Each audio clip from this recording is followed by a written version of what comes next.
Karibu tena katika kituo chetu cha Truth Be Taught Media Station led by Brother Choki Joseph. Nafurahia tena kukutana na wewe katika mitandao kueneza Injili ambayo Yesu ndio apaye juu mbinguni. Alihakikisha amecommission every believer.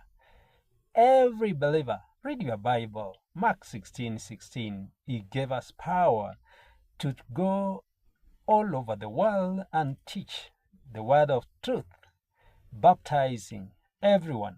Imagine at the level of a mere Poloi believer, teaching and baptizing them in the name of the Father and of the Son and of the Holy Spirit.